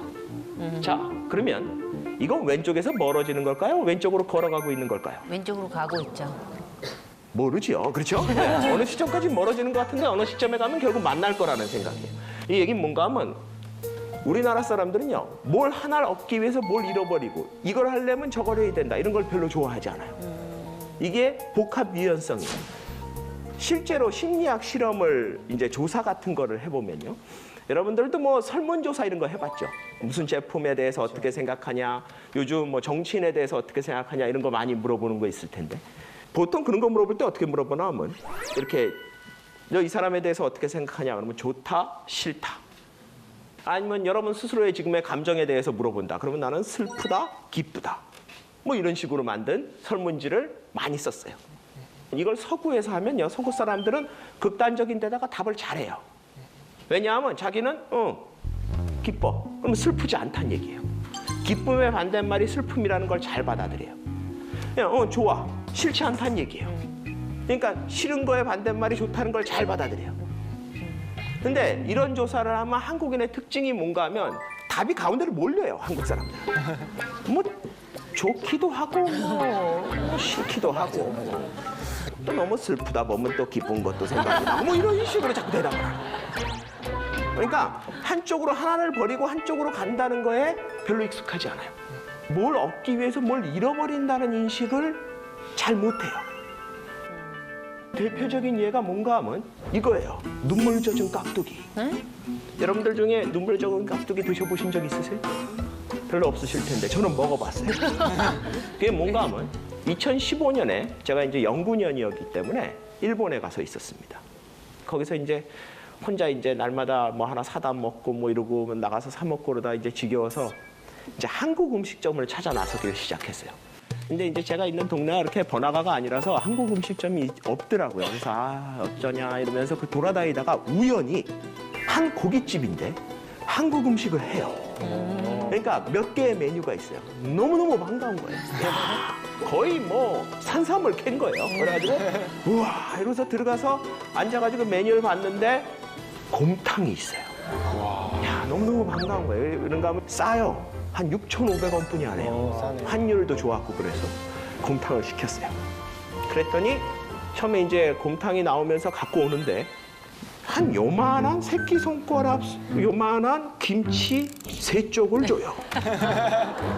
곰탕을 먹기도 전에 3개를 다 먹어버렸어요. 이러고 나니까 여러분들 곰탕이나 설렁탕 이런 거 김치 없이 드실 수 있어요? 그러니까 당연히 불러가지고 여기 김치를 좀 부어주세요. 그랬는데 김치를 사야 된대요. 돈 달라 그러죠. 예. 그래서 사겠다. 얼마냐? 그랬더니 3,500원이래요. 그래도 시켰는데 곰탕보다 비싼 김치를 먹을 순 없잖아. 그러니까 더 시킬 수는 없는 거예요. 이거 더 시키면 김치만 7,000원이에요. 그러니까 그 요만한 깍두기를 반씩 나눠서 그 먹을 때 눈물 젖은 깍두기 안 먹어본 사람은 인생을 얘기하면 안 돼요. 맞습니다. 그런데 우리나라에서 곰탕이나 설렁탕 집에서 그렇게 장사하면 장사될까요? 안 되죠. 우리나라는 어떻게 해요? 옆에 김치가 있죠, 그렇죠? 아니 김치통이 있어요. 예? 거기서 뭐 갖다 달라 이런 것도 귀찮아요. 그냥 마음껏 먹고 싶은 만큼 먹는 거예요. 근데 이 김치를 먹고 싶은 만큼 넉넉히 준다는 얘기가 뭔가 하면 김치를 평균보다 적게 먹는 사람이 평균보다 많이 먹는 사람 값을 내고 있는 거예요. 아하. 그렇죠. 설렁탕이나 곰탕집이 주인이 바보가 아닌 이상은 사람들이 최소한 평균적으로 먹는 김치 양에다가 맞춰서 가격을 설정할 거 아니에요. 그런데 우리 사회에서는 그 김치를 보통 공짜라고 생각을 해요. 이건 당연히 주는 거, 마음껏 먹는 거. 이 세상에 마음껏 먹는 게 어디 있어요? 이게 뭐예요? 원적 사고예요. 뭘 하나 얻으면 뭘 하나 잃어버린다는 생각이 약해요. 그러니까 우리나라의 특징 중에 하나가 뭔가 하면 밥보다 반찬이 중요해요. 우리나라 사람들은 밥집에 갔을 때 반찬, 그걸 굉장히 따져요. 근데 밥집이잖아요. 반찬집이 아니라. 일본에 가면요. 밑반찬이 별로 없어요. 맞아. 밑반찬이 없는 대신 밥에다가 집중을 하는 거예요. 우리나라는 밑반찬이 많아야 돼요. 모든 걸 밑반찬이 결정해요. 근데 솔직히 얘기해보세요. 똑같은 값을 받고 밑반찬이 좋다는 얘기는 뭐예요? 메인이 후지다는 얘기예요. 땅 파서 장사하는 거 아니잖아요. 하나를 얻으면 하나가 잃는 거. 이게 우리나라 사람들이 잘 안 돼요. 왜냐? 그 복합 유연성 때문에. 왜 이러야 되냐는 거예요. 이것도 하고 저것도 하고 얼마나 좋냐? 라고 생각하는 거예요. 이게 뭐예요? 이왕이면 다운치만. 일본에 가면은 지하철 같은 거 타면요. 빈자리가 있어도 안 앉는 사람이 되게 많아요. 왜 그러냐? 제가 하도 이상해서 일본 교수한테 물어봤어요. 저하고 친한 일본 교수한테. 일본 사람들이 전체를 앉아야 한다고 그러는데 우리도 앉아. 아니 저렇게 빈자리가 있는데 안 앉잖아. 아니 그냥 서서 가면 되지 뭐. 전철은 원래 서서 가는 거야. 앉으면 좋은 거지만 앉아야 하는 게 아니잖아. 이미 버스나 전철을 타겠다는 결정을 하는 순간 나는 서서 가겠다는 거를 감수한 거라는 거예요. 우리나라는 어때요? 전철이 들어오면 내 눈으로 쳐다보잖아요, 여러분. 문이 쓰자마자 뛰어가고 있는데 까만 봉지가 날라온다고. 그러면 이왕이면 다 훔치마요. 이 세상에 이왕이면 다 훔치마가 어디 있어요? 다 돈 낸 거지. 내가 안 내면 누가 낸 거예요? 다른 사람이 낸 거예요. 근데 한국 사람들은 이 뭘 얻기 위해서 잃어버린다는 인식이 좀 약하니까. 그러니까 자꾸 가능하다고 생각을 하는 거예요. 20세기에 한국이 세계 최초로 발명한 게 별로 없다 그랬는데요. 그중에서 최고의 발명품을 뭐라고 생각하나 하면 저는 이거라고 생각해요. 여러분들. 짭짜. 짬짜면 드셔보신 적 있으시죠? 아, 다 먹었죠. 자주 먹습니다. 이거 드시지 마세요. 이거 드시지 마세요. 아주 비극적인 상품이에요. 이게 왜 비극적인 상품인가 하면 이 식사가 내 인생의 마지막 식사 같은 거예요. 생각을 해보세요. 자, 여러분들 중에 짬짜면을 시켜놓고 그 짬뽕과 짜장면을 동시에 한 입에 넣고 그래서 그 오묘한 맛을 즐기면서 먹는 분 한번 손 들어보세요. 없죠. 네, 우리가 심리학적으로 변태라고 불러요. 없네. 대부분 어떻게 먹나 하면 짜장면 다 먹고 짬뽕 먹든지 맞아. 짬뽕 다 먹고 짜장면 먹습니다. 맞아요. 많은 사람들은 짬짜면을 시켜놓고 둘 다 먹었다 그러는데 하나도 제대로 안 먹은 거예요. 안 그렇습니까? 사람들이 왜 이렇게 사냐? 제가 아까 전에 말씀드렸죠. 오늘 이 식사가 내 인생의 마지막 식사 같아서. 내일 점심까지만 생각할 여유가 있으면 오늘 짬뽕 먹고 내일 짜장면 먹을까가 돼요. 근데 내일 점심을 생각할 여유가 없으면 포기가 안 되는 거예요. 짜장면. 안 그래요? 내일도 먹을 점심인데 물론 여러분들 이 점심 먹고 여러분들 죽을 거다 그러면은 다 시켜 먹어요. 왜 탕수육 남겨도 돼요. 다 시켜 먹어야 돼. 먹고 죽어야지. 안 그래요?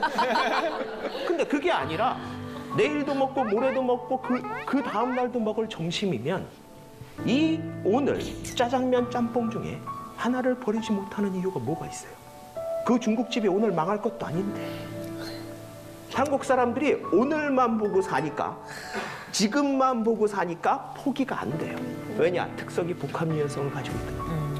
그러니까 사람들이 자꾸 지금 당장 해내라는 거예요. 이런 한국 사람들의 특징이 사실은 그냥 개인적인 데서 끝나는 게 아니라 사회적인 현상으로도 좀 나타나요. 여러분들 사법부에서 보면 이런 얘기가 있어요. 사법 절차에서 이제 무죄 추정의 원칙이다 또는 합리적인 의심의 기준이다 이런 얘기를 하죠. 그건 뭔가 하면 무죄 추정의 원칙은 유죄로 확정되기 전까지는 모든 사람은 무죄로 간주한다라는 거예요. 합리적인 의식의 기준은 뭔가 하면은 사실 판사나 검사나 거의 대부분의 사법 판단의 경우에 실제로 진범이 누군지는 모릅니다. 그렇죠? 모르니까 재판을 하죠. 알면은 왜 하겠어요? 재판정에서 피의자가 진범인지 아닌지를 아는 사람은 한 명이에요. 그건 피의자예요. 자기가 진범이면 자기가 진범이라는 걸 알 거고요. 자기가 진범이 아니면 내가 아니라는 건 아는데 어떤 놈인지는 몰라요. 그렇잖아요? 네. 그 상황에서 판사는 판단을 내려야 되는데 이 판단이 이 사람의 인생을 좌우하는 판단이에요. 그치. 판사 입장에서는 범인인 것 같아. 들어가. 이렇게는 못해요. 그렇죠. 그렇게 하면 안 돼요. 그래서 사실 강력 범죄, 안 좋은 범죄일수록 판사 입장에서는 오히려 더 신중해질 수밖에 없어요. 역설적이죠, 그렇죠? 사람들 입장에서는 범인은 꼭 잡아야 되는 거예요. 그리고 저놈이 범인일 것 같으면 저놈은 꼭 감옥에 가야 되는데 실제로 판사 입장에서 보면 그것만 고려해야 되는 게 아니라 저 사람이 유죄로 판결되는 순간 감옥에 가서 무지하게 오래 있어요. 저 사람의 인생은 더 큰 데미지를 받아요. 그러니까 판사 입장에서는 더 높은 기준을 요구할 수밖에 없어요. 이게 합리적인 의심의 기준이에요. 그런데 그래도 여전히 모르는 상태에서 하는 거기 때문에 때에 따라서는 진범인데 무죄가 나오는 경우가 있어요. 이거는 실제로 처벌이 돼야 되는데도 불구하고 처벌이 안 됐으니까 무처벌 오류라고 불러요. 무처벌 오류를 피하자면 유죄를 많이 내리면 돼요. 그냥 내가 기준을 낮춰서 이만하면 유죄야. 그러고 유죄를 내리면 됩니다. 근데 이러면 어떤 경우가 벌어지나 하면 처벌 오류가 늘어나요. 10몇 년, 20년 동안 감옥에 있었는데 왜 나왔는데 무죄로 밝혀졌다. 네네. 그래서 만약에 처벌 오류가 싫어서 무죄를 많이 내리게 되면 그러면 뭐가 늘어나요? 진범이라도 풀려나는 사람들이 많아져요. 이 두 개가 같이 움직입니다. 한쪽을 얻으면 한쪽을 잃는 구조가 될 수밖에 없어요. 이게 기본적인 사법 절차의 원칙이에요. 여러분들이 무처벌 오류를 줄이기 위해서 처벌 오류를 감수하자, 처벌 오류를 줄이기 위해서 무처벌 오류를 감수하자, 둘 중에 하나를 선택하는 건데, 실제로 어느 처벌을 더 회피하고 싶냐 그러면 판사들은 사법 체계의 논리대로 처벌 오류를 피하고 싶어요. 그러니까 무처벌 오류를 감수하더라도 처벌 오류를 피하겠다라고 얘기해요. 이게 사법 체계의 원칙이에요. 근데 똑같은 질문을 일반 사람들한테 하면요, 둘 다 중요하지. 하나도 포기가 안 되겠는 거예요. 나쁜 놈을 놓치는 것도 안 되겠고 억울한 사람이 감옥에 들어가는 것도 안 되겠다는 거예요. 그러다 보니까 사법부 판단이 국민들이 보면은 이해가 안 되는 게 나오는 거예요. 내가 보기엔 범인일 것 같은데 무죄를. 저게 왜 무죄가 나오지? 이게 얻는 것과 잃는 것이 동시에 존재하는 사회에서 어느 위험을 더 감수할 거냐로 제도로 만들어놨는데, 우리 사회가 훨씬 더 복합 유연성을 갖고 있기 때문에 저걸 받아들이기가 상대적으로 조금 더 힘들다는 거예요. 왜 이렇게 외모에 집중하냐? 야, 외모에 집중하는 거는 그만큼 다른 걸 드러낼 게 약해서 그래요. 이 세상에 사람이 가치 없이 살 수는 없잖아요. 내가 추구하고자 하는 것과 내가 얻고 싶은 게 있어야지 살아요. 근데 내가 원래부터 그걸 가지고 있는 게 강하게 없다면 내 눈에 강하게 쉽게 보이는 거에 휩쓸릴 가능성이 높아요. 우리나라 사회가 왜 성형외과가 많냐? 외모지상주의라서 그래요. 왜 외모지상주의가 됐냐는 거예요. 그 얘기는 뭔가 하면 그거를 이길 만한 어떤 다른 가치가 없어서 그래요. 눈에 안 보이는 것들에 대한 인식이 약하면 약할수록 눈에 보이는 것들만 세지죠. 이게 영원한 2등의 한계예요. 왜냐하면 2등은요, 그냥 수치에 매달려요. 왜? 수치는 보이기 좋거든요. 그러니까 우리나라가 제일 좋아하는 게 뭐예요? 크고 세고 뭐 이런 거예요. 우리나라가 전 세계 자동차 산업이 굉장히 잘한다는데, 우리나라 자동차 산업이 전 세계에서 제일 잘 만드는 기술이 뭐냐 그러니까 엔진이라 그러더라고요. 왜냐? 엔진이 가장 수치로 잘 나타난대요. 그러니까 마력이라든지 토크라든지 수치. 여러분들 핸들링 이런 건 수치로 잘 안 나와요. 서스펜션 이런 느낌이에요. 그러니까 이런 것들은 잘 안 만드는 분. 발달이 안 되는. 영원히 뭔가가 정해지면 거기 따라가야 돼요. 근데 이 정하는 건 누가 정해요? 퍼스트 무버가 정해요. 스마트폰을 좋은 건지는 이미 선진국에서 정하고요. 좋다 그러면 기가 막히게 따라갑니다.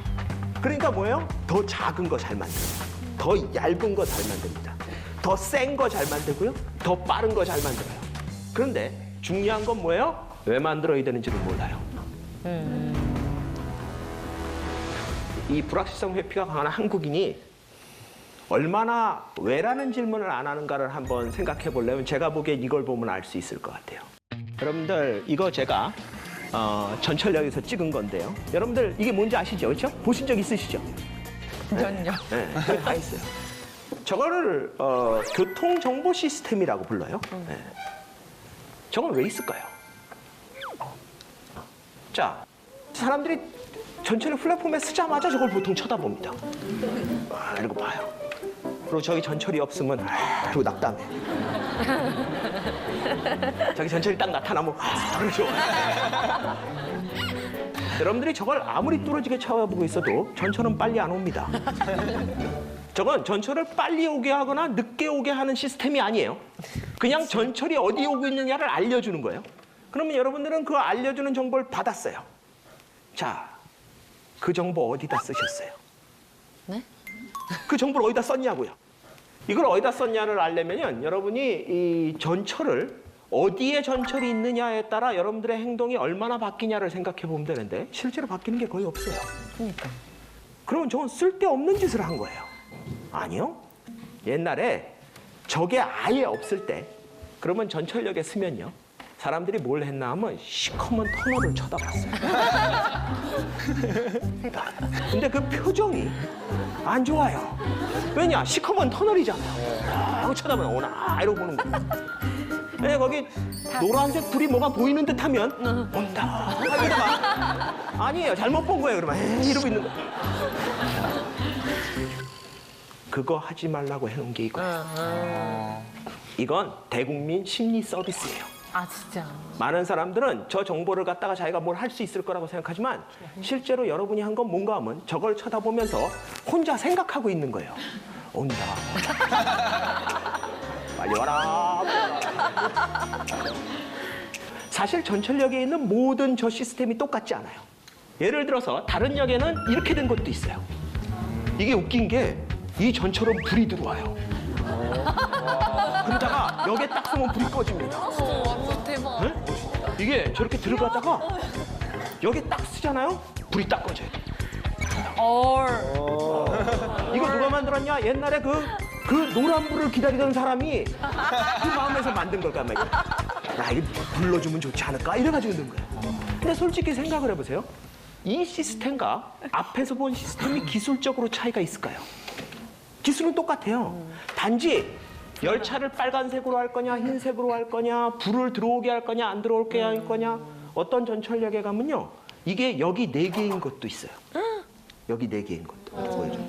그러니까 이 얘기는 뭔가 하면 기술적으로는 다 똑같은데 사람들한테 어떤 심리 경험을 하게 만들어줄 거냐를 결국은 뭐가 결정을 해요? 소프트웨어가 결정을 하는 거예요. 하드웨어는 똑같아요. 여러분들 멀리 안 가도 돼요. 이런 거 비슷한 거, 인간의 경험을 결정하고 있는 거 여러분 날마다 보는 거 있어요. 그게 뭐냐? 이거예요, 이거. 여러분 컴퓨터에서 파일 같은 거 다운받으면 이렇게 쫙 저 초록색 바가 와가지고 커지죠. 네. 저것도 사실은 이런 게 파일을 이제 저장한다, 복사한다 뭐 이렇게 되면 복사하는 프로그램이랑 별개로 화면에 저걸 보여주는 프로그램을 또 돌려야 되는 거예요. 따로 만드는 거예요. 화면에 이걸 보여주지 않으면 복사를 더 빨리 할 수 있어요. 저장을 더 빨리 할 수 있고. 요즘은 컴퓨터가 빨라서 2개의 거의 차이가 안 날지도 모르지만. 그런데 옛날에 컴퓨터가 느릴 때도 이거 다 보여줬거든요. 이걸 왜 보여줬냐? 이게 없으면 사람들이 무슨 짓을 하는지 알기 때문에 그래요. 여러분들 생각해 보세요. 여러분들이 큰 파일을 하나 복사를 하거나 저장을 하려고 클릭을 딱 했어. 근데 컴퓨터가 아무런 변화가 없어요. 그러면 사람들이 어떻게 되나 하면 귀를 갖다 댑니다. 왜냐, 이게 시각적인 정보로 안 오면 이제는 청각적인 정보에 의존해요. 네, 위임 소리가 나거든요. 안 죽었는데. 너무 궁금한 거예요. 내가 클릭을 했는데 이 컴퓨터가 일을 하고 있는지 아닌지가 너무 궁금한 거예요. 근데 왜 하필 이 초록색 반은 계속 커지고 있을까요? 왜냐하면 생각보다 한가한 인간이 너무 많아요. 그 얘기는 뭔가 하면 여러분들이 무슨 바쁜 일을 할 때 뭐 하나 저장하라 복사하라 탁 눌러놓고 막 일을 하다 보면 다 됐네? 이러고서 가서 하면 되죠. 근데 이렇게 바쁘게 사는 인간이 세상에 많지 않아요. 그러니까 복사하라고 눌러놓고 나면 그걸 보고 있어요. 그러니까 복사 중 이렇게 나오면 심심한 거예요, 이게. 이게 뭐 복사가 얼마나 된 걸까? 이게 궁금한 거예요. 그러니까 저 초록색 바가 점점 커가는 걸 보면서 좀 덜 지루해 하라는 거예요. 옛날에 컴퓨터가 더 빨라서 빨리 복사되고 빨리 저장되는 거를 만들 필요가 있을 때는 하드웨어가 중요했어요. 이제는 기술력이 그걸 넘어서 버렸어요. 여러분들 중에 몇백만 원짜리 컴퓨터를 사건 몇십만 원짜리 컴퓨터를 사건 여러분들이 하는 일에 거의 차이가 없어요. 이런 시대에서 돈을 더 들이는 걸 어디다 들이나 하면 바로 소프트웨어에다 돈을 들이는 거예요. 왜냐? 이제 하드웨어가 인간의 경험을 결정하는 게 아니라 소프트웨어가 인간의 경험을 결정하는 시대로 온 거예요. 그걸 전 세계에서 가장 먼저 정확히 알고 이용한 사람이 누구냐? 스티브 잡스예요. 잡스. 여러분들 스티브 잡스가 만든 광고를 보면 알 수 있어요. Now we can watch a newspaper, listen to a magazine, and see a phone call. Now we can take a classroom anywhere and touch the stars. 이게 아이패드 2가 나왔을 때 만든 광고예요. 근데 거의 다가 인간의 경험에 대한 거예요. Watch, listen, touch, see. 이 사람은 이 기계를 만들면서 사람들이 어떤 경험을 할까를 생각한 거예요. 그래서 저런 광고가 나와요. 더 무서운 건 뭔가 하면 네가 지금까지 경험했던 거를 뛰어넘는 경험을 하게 해줄게라는 거예요. 신문을 읽는 게 아니라 듣고요. 전화를 듣는 게 아니라 보고, 별을 보는 게 아니라 만지게 해주겠다는 거예요. 그런데 우리나라는 저때 만든 광고가 뭔지 아세요? 더 빠르다, 세다, 크다, 이딴 걸 만든 거예요. 그게 뭐예요? Fast follow. 왜 만들어야 되는지를 몰라요. 왜 만들어야 되냐? 사람이 원하는 경험이 있기 때문에 만드는 거예요. 그래서 애플이나 이런데 아이폰 이런 거에는 팬이 생겨요. 그거야 사야 되겠다. 막 거기 줄 서고 매달리고 막 이런 사람. 근데 우리나라 제품에는 그런 걸 안 매달려요. 왜냐? 그냥 왜 만들어야 되는지를 모르는데 저쪽에서 만든 거 잘 되는 거 더 세고 크게 만든다는 생각이에요. 그 인식이 없는 거예요. 그런 거를 우리가 얘기해 보면 뭔가 하면은 물건의 착각이에요. 사람들이 자꾸 물건을 산다고 생각을 해요. 인간은 물건을 살려 그러지 않아요. 물건이 가져다 줄 경험이 필요한 거지. 근데 문제는 그 경험을 반드시 그 물건에서 얻어야 될 이유가 없다 그러면 이 물건은 가치가 없어지는 거예요. 대한민국이 왜 소프트웨어가 지금 필요하다 그러냐? 하드웨어에서는 차이가 안 나요. 여러분들 20, 30년 전만 해도 중국 TV, 한국 TV, 미국 TV 뭐 이런 거 갖다 놓고 구분하라 그러면 사람들 화면만 봐도 구분할 수 있었어요. 야, 이건 중국 거다, 야, 이러면서. 근데 요즘 여러분들 메이커 다 가리고 화면만 보여주고 중국 거, 일본 거, 한국 거 구분하라 그러면 여러분 구분 못 해요. 그 얘기는 뭔가 하면 인간의 경험의 차이가 기계에서 안 나오기 시작한 거예요. 기술에서 안 나오기 시작한 거예요. 그러니까 전 세계가 뭐에 지금 열망을 해요? 소프트웨어다 이런 거예요. 우리나라는 그동안 기계를 잘 만들면 잘 되는 줄 알았어요. 그런데 이제 기술과 기계에서 인간의 경험의 차이가 안 나와요. 인간의 경험의 차이가 더 이상 기술에서 나오지 않는다는 거에서 지금 우리나라가 위기인 거예요. 왜? 그것만 보고 달렸는데 더 좋은 물건 만들면 되나 보다 이러고 갔거든요. 근데 지금 와가지고 사람들이 갑자기 그게 아닌가벼 이러는 거예요. 그러니까 옛날에는 패스트 팔로우로 돈 잘 벌던 회사들이 지금 위기를 맞는 이유가 뭔가 하면 저기 말도 안 되는 나라에서 우리가 생각하기에는 우리가 옛날에 패스트 팔로우 할 때는 서양 사회에서 미국이나 이런 데서 보면 우리가 말도 안 되는 사회였을지도 몰라요. 나라에서. 거기서 싸게 들어오는 게 자기네들 일자리 없애고 뭐 난리가 났어요. 우리나라도 지금 말도 안 된다고 생각하는 나라에서 만들어 온 게 품질이 안 좋으면 그나마 괜찮은데 이제는 품질의 차이도 안 나버리면 이제 이건 어디서 어떻게 갈 거냐의 문제. 어떻게 보면 가성비가 좋은 아주 저렴한 제품을 국민의 대부분이 쓰고 아주 최상위 브랜드. 그러니까 이거는 왜 저걸 사야 되는지 사람들이 이해는 없어요. 현실적인 이유는 아무것도 없어요. 실용적인 이유는 아무것도 없는데 그거를 갖고 있다는 자체가 주는 경험이 너무나 센 거. 이 두 개만 살아남는 시스템으로 가는 거예요. 그러니까 전 세계에서 1위 하는 회사들은 엄청나게 돈을 벌고요. 그다음에 전 세계에서 못 사는 그런 나라에서 합리적인 제품을 왕창 싸서 세상에다 풀어버리는 거예요. 그러면 그 사이에서 기술력에서는 별 차이가 안 나고 브랜드는 없는 나라들은 제품들은 다 죽어나가는 거예요.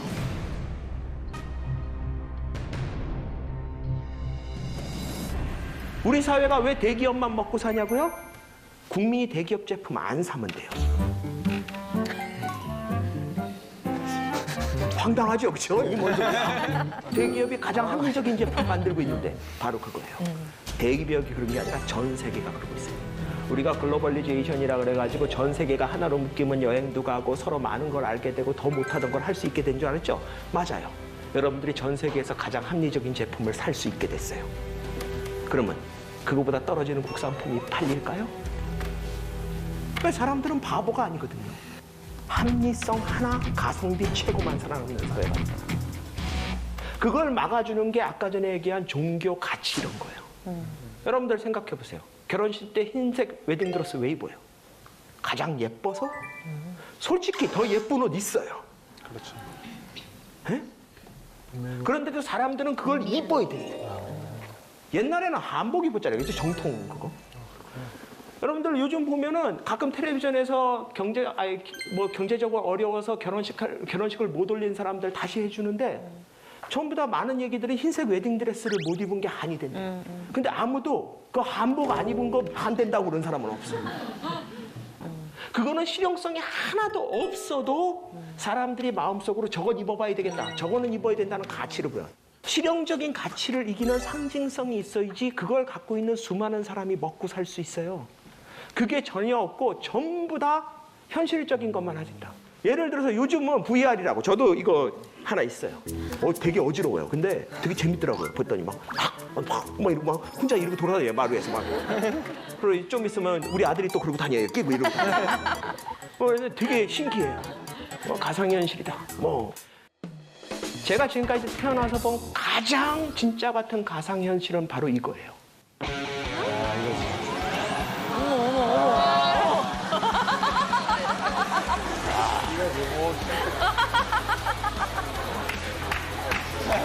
저 아빠 진짜 잘해요. 그렇지 않아요? 이게 뭐예요? 가상현실이에요. 여러분들이 실제로 극장이나 놀이동산 가가지고 여러분들이 앉아있을 때 의자 움직이고 나오고 이거하고 무슨 차이가 있어요? 다만 그건 누가 해요? 모르는 아저씨가 하지만 이건 아빠가 하는 거예요. 근데 나중에 가서 여러분들이 진짜 기억에 남을 건 뭐냐면 이거라는 거예요.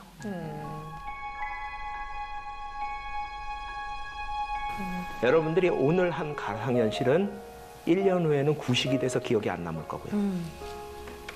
그 1년 뒤에 하는 가상현실 때문에 1년 뒤에 한 거는 기억에도 남지 않을 거고요. 여러분이 유일한 여러분에 남는 가상현실은요, 여러분이 아마 태어나서 처음 해본 가상현실 정도? 그리고 어쩌면 아버지가 해준 거, 아버지랑 같이 갔던 거. 우리가 기술로 세계를 이기자 그러면요, 여러분은 영원한 루저예요. 왜냐? 언제까지 따라갈 건데요. 대한민국이 왜 이런 시대가 됐는지 아세요? 왜 이런 세대 갈등이 심하고, 왜 나이 든 사람들은 젊은 사람들한테 존중을 못 받고 서로 갈등하면서 사느냐? 시대가 그래요. 왜냐? 나이 드신 분이 갖고 있는 정보가 과연 내일 통할지 안 통할지에 확신이 안 서는 거예요. 200년, 300년 동안 농사 짓는 법이 바뀌지 않았다. 그러면 내 할아버지가 나보다 농사 짓는 법 많이 하는 거 맞아요. 할아버지 말 들으면 됩니다. 왜냐? 그분은 더 많이 지어봤잖아요. 그리고 안 바뀌었어요. 그러니까 어른 말을 듣는 거예요. 그럴 수밖에 없어요. 근데 이제 더 이상 어른 말이 20년, 30년 전에 사신 분들 방식이 미래에도 통할 거냐는 거예요. 이게 문제가 되는 거예요, 지금. 똑같은 회사 보면은 대기업도 굴뚝산업이라는 거 있죠. 제철 자동차, 전자통신 있잖아요. 전자통신 쪽이 훨씬 더 승진이 빨라요. 거긴 기술이 매년 바뀌잖아요. 그러니까 새로운 지식이 있는 거를 넣어야 되는 거예요. 근데 진급이 빠르다, 승진이 빠르다는 얘기 뭔가 하면 빨리 나가야 된다는 얘기예요. 그 사람이 빨리 필요한 대신 빨리 필요가 없어져요. 근데 제철이나 자동차나 이런 굴뚝산업은요, 왜 승진이 느리냐? 니네는 기득권 챙기고, 그게 아니에요. 물론 기술이 발전하고 있지만 10년 전의 거랑 지금이랑 그렇게 큰 차이가 없을 수 있어요. 그러니까 과거에 했던 사람이나 경험이 중요한 거예요. 모든 시스템이 그래요. 우리 사회가 얼마나 빨리 바뀌고 있냐, 빨리 바뀌는 게 좋은 거냐는 거예요. 그러면 어떻게 돼요? 여러분은 빨리 성취할 수 있지만 빨리 버려지는 거예요. 왜냐? 여러분이 갖고 있는 거는 조만간 필요 없어지는 시대가 올 테니까. 하나만 보고 달렸는데 왜 이렇게 됐냐? 버린 것들이 역습을 하기 때문에 그래요. 이거 제가 일본에서 가서 찍은 사진인데, 여러분들 일본 택시가 물론 지금 최근에 많이 바뀌고 있는데 아직도 이런 형태예요. 이게 뭔가 하면 1970년대, 80년대 자동차처럼 생겼어요. 이게 옛날에 찍은 사진이 아니라는 거 증명하려고 내가 최신차가 지나갈 때 이상하게 찍었어요. 영국 같은 데 가면요, 영국 택시 아직도 옛날 그 모습 그대로. 다 그런 식이에요. 왜 안 바꿀까요? 전 세계에서 가장 다양한 차 잘 만드는 나라 중에 하나가 영국하고 일본인데 안 그래요? 제가 일본 교수한테 물어봤어요. 니네 왜 택시 안 바꾸냐? 그랬더니 저게 택시잖아. 그러니까 얘네들은 뭐가 기존에 있던 걸 바꿔야 될 이유가 있냐 그래서 진짜 있을 때만 바꿔요. 웬만하면 안 바꿔요. 이거 한번 보실까요? 이거 제가 유럽에 여행 가서 찍은 동영상인데 가면 이런 데가 되게 많아요. 그건 뭔가 하면 사방이 다 이게 몇십 년대, 몇 년대야? 뭐 이런 데가 많아요. 옛날 거 그대로예요. 아마 이태리도 좀 그렇지 않습니까? 가면은 전부 다 그래. 전부 다 그렇죠. 네. 그럼 우리나라에서 이런 데 없어요. 기껏 해봐야 북촌, 서촌, 그거 서울 시내에서 얼마나 합니까? 그것도 옛날식이냐? 솔직히 얘기해서 옛날 거 아니에요. 여러분들 우리나라 사람들 전부 다 여행 요새 어디로 가요? 20년, 30년 전에만 해도 뉴욕 이런 데 갔어요. 왜냐? 새로운 거 보겠다고. 지금은 다 어디로 가요? 오래된 거 보러 다녀요. 우리는 오래된 게 없거든요. 근데 그 오래된 거 다 어디로 갔어요? 누가 훔쳐간 걸까요? 우리가 부신 걸까요? 그냥 부신 거지. 우리가 부신 거예요. 왜? 더 편하게 살겠다는 이유로 오래된 거 다 없애는 거예요. 그걸 우리가 70년 동안 해왔어요. 그러니까 뭐예요? 매년 바뀌었어요. 우리는 그렇게 생각했죠. 좋아졌다고. 근데 지금 와서 보니까 이제 뭐라 그래요? 우리도 뭐 있었는데? 아니, 우리 뭐 있지 않았어? 그러니까 지금 와서 한식, 뭐 한복, 뭐 북촌, 서촌 이런 얘기하는 거예요. 근데 솔직히 빈약하기 그지 없어요.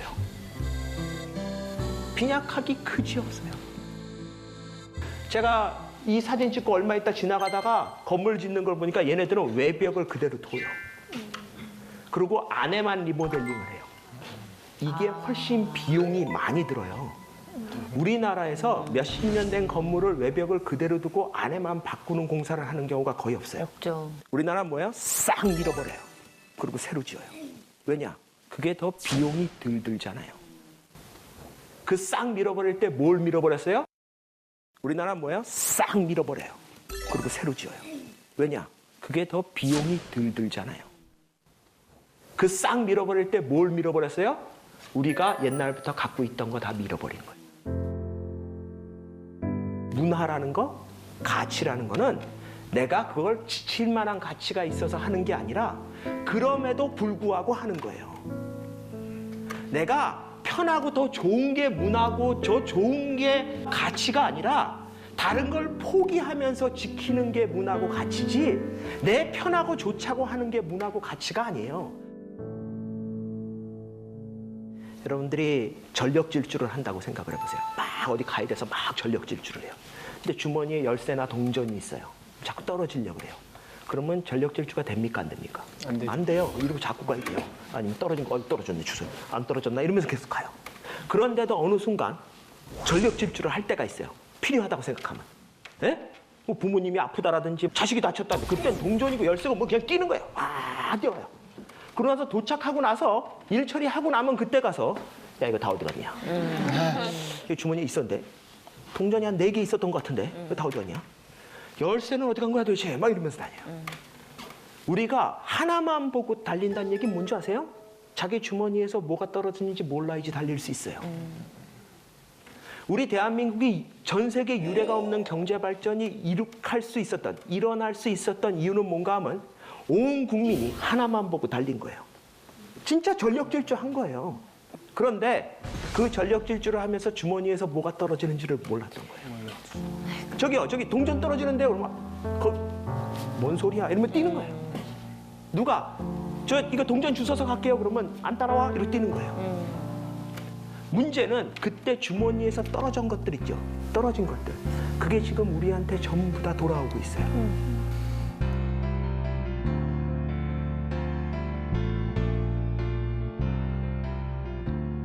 제 얘기는 우리가 버린 것들이 더 소중했다는 얘기가 아니에요. 여러분이 뭘 얻기 위해서 뭘 버리고 있는지만 안다면 자기 인생이 그렇게 억울하진 않습니다. 우리 대한민국이 그렇게 억울해해야 될 때냐? 그게 아니라 자기가 받아들이고 자기가 버린 것들에 대해서 인식해야 된다는 거예요.